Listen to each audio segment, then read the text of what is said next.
Hey everyone, and welcome back to the channel. So today I'm going to be talking about some things. I got some thoughts. I just wanted to kind of talk about a situation that recently happened, and to just kind of get my thoughts in order. And it's nothing against, the specific person. It's nothing against a group of people. It's nothing like that. But it's just me figuring things out in life, and me just kind of explaining myself and explaining my thoughts on life. So it's just going to be one of those talks today. But yeah, and with that, good morning. So I'm starting my day off with some Doma instant coffee. This flavor is Carmela's, brown sugar, dark chocolate, and caramel. And it's an instant packet that I found at a grocery store. Really great for travel, as well as I'm having a dose of Jade Leaf matcha. These instant packs, these are great for travel as well. I highly recommend using them if you can, and if you can get them. Both of them are organic brands. Doma's got a very smooth taste, a smooth brew. I guess as a brand, they might seem a little out there, but they are organic and they're very good as a company, I think anyway. And I've never had a bad cup of coffee from these guys. But I'm getting an extra dose of focus and energy with my matcha today. So, yeah. So that's what I'm having this morning. So if you guys hear any extra noises, it's just the fact that I'm in a very windy area right now, and the place where I'm staying is pretty rickety. But other than that, it gave me a good night's stay. So just wanted to let you know if you guys hear any extra noises. And I'm near a pretty busy street, so you'll hear a lot of traffic. All right, guys. So with that being said, we'll go ahead and get into the video. So there's been a series of events that had occurred back in my hometown to an old childhood friend of mine. And he passed away. And I kind of want to give you a little bit of background on this friend of mine. You know, starting out, he actually came to me and offered to like hang out, do things together, activities and stuff. This was before high school actually started, or while we were in high school together. And very smart guy, you know, very intelligent, I want to say. Athletic too. Track was his thing, you know. He was someone that kind of took me under his wing in the beginning, and he just wanted somebody, I guess, around in his life that he could, you know, have a good kinship with, you know, I think. And so things went well, I think, for a couple of years, from what I remember. And I spent a lot of time at his house with his dad and his brother and his other siblings that came along later, moving from parents and stuff like that. He had a lot of family things on his shoulder, though. I mean, his shoulders. He had to take care of his dad. His dad was a chronic smoker, not in good health. And so did his brother. They basically had to take care of the family, you know. And I spent a lot of time over there, especially as I started to get into the higher grades for high school. I think there was at least a total of 2 years of high school that I spent at his house basically every day. You know, we spent more time over at his place than my parents' house. And I went over there for study groups and stuff. He helped me out a little bit with my math at the time. And because math was not my strong suit. Honestly, in general, high school just wasn't my strong suit at all. But he was a good friend of mine for the time being. But then something happened later on as high school was going on, and I was really getting into it. But at the same time, I was really just kind of getting into my head, and I still didn't really know what I wanted at the time. I still didn't really know what I wanted to do with my life. And he was still trying to figure things out too, I believe. You know, but when I needed him the most, he basically gave me the shaft.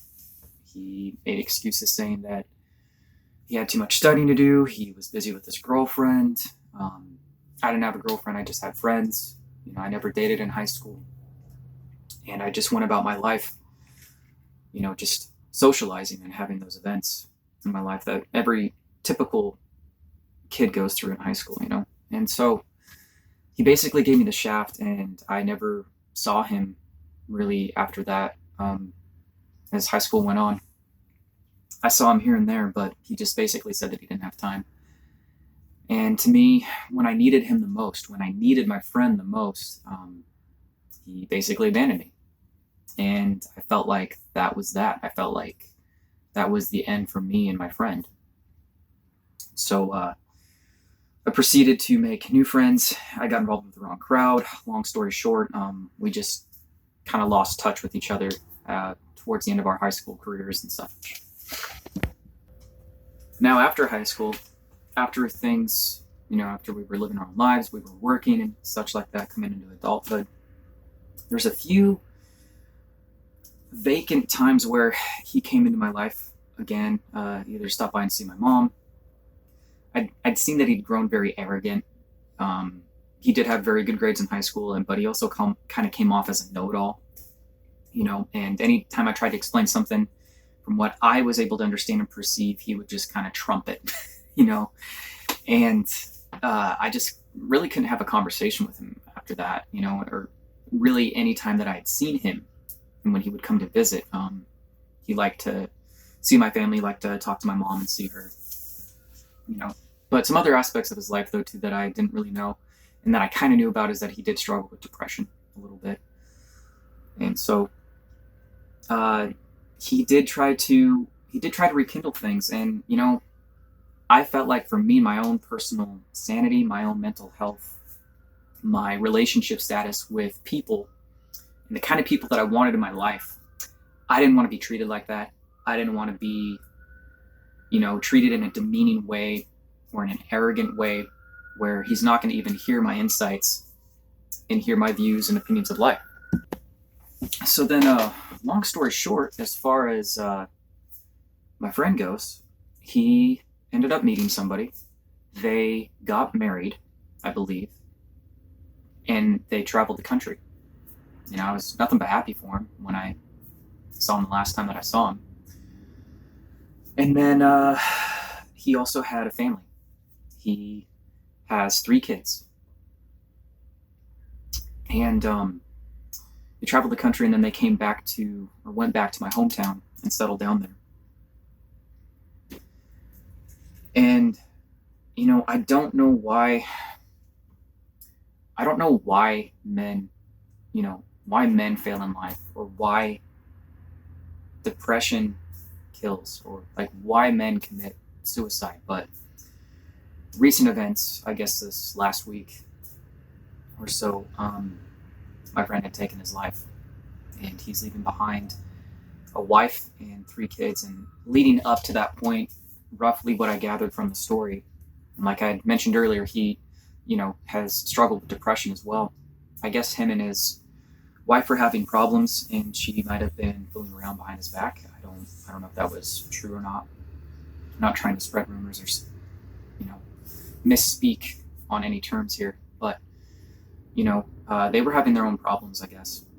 And with a combination of that and his relationship with his wife and being stuck in his own head, I guess he came to a point to where he felt like he was in his own personal hell, and he knew the truth too late. Maybe he just felt like he had no way out and he had nowhere else to turn to, and he felt like his only alternative, his only option, was to take his own life. So that was what happened recently. And like I was saying earlier about my friend, I don't know if he would have really listened to anybody at that point or at this point in his life before he took it. I just noticed that he'd just become very selfish and kind of arrogant. Can't really think of the word per se. Just very self-absorbed.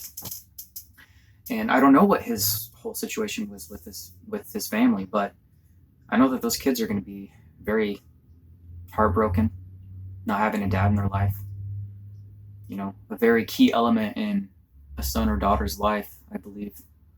Both of the parents are important, but a father is definitely important there. And so that's just the end result of what happened. But depending on what his woman was thinking, what was going on through her head, being loose in her ways, or maybe she saw him for what he was and what he had turned into as time went on, I don't know. I'm not trying to badmouth this guy, but this was just some stuff that had caused me to not want to be around him anymore because of how he had treated me. Maybe it was different with her, but I don't know. And maybe that's why she did what she did. It can be a complicated thing when you have those kinds of problems.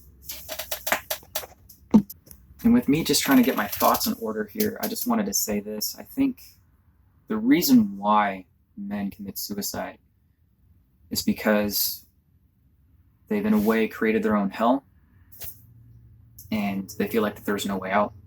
At the same time, they're alone. They have nobody to turn to. They don't have a group, a good friend, or good friends to turn to. And I strongly feel like that's another reason why men commit suicide, why they take their own lives. And if you look at the suicide rate for men, it's pretty high. It's higher than women in this day and age. Because they feel like they have nowhere to turn. They have no place to go. And I felt, in my own personal life, I've felt lost like that before, where I haven't had anybody to turn to. And I had to be alone for a while. But I also did it for other reasons, though, too. But it sucks. When you're stuck in your own head all the time, talking to yourself, and you have nobody else to talk to get your ideas out to express your hurts and your emotions to, you feel a lot. You feel alone and you feel lost. And you feel like you got no place to go. You have nobody to turn to. And maybe that's what happened to my friend. But I don't know for sure. But it cost him that. It cost him that. And I really feel for the family. I really feel for his family and his kids and his wife or ex-wife now. I don't know what was going on. Now they're going to have to deal with that. They're going to have to take on this burden that he left behind for them. And I just felt like overall he just didn't have a way out. He didn't have a way out. And the solution to this problem, you guys, especially men, I'm speaking to the guys here, find a community. Become a part of a tribe. Start a group. You need to have a group that you can go to and talk about your problems with. Because, two minds are better than one. If not 8, whatever. You need to have somebody that you can express yourself to and talk to and just kind of let yourself, be in front of them, and we need that. We need that as men. And I think that's why men are failing in life, is because we don't have enough of that. We don't have enough communities of men that can support and help each other, give constructive criticism, help each other grow. Be there when men that are down and out, that are failing in life, they're down for the count. They need somebody to pick them back up, a coach in the corner to talk them back up, pick them back up, so that way they can go to the, 13th, 14th round in life and win the fight in life.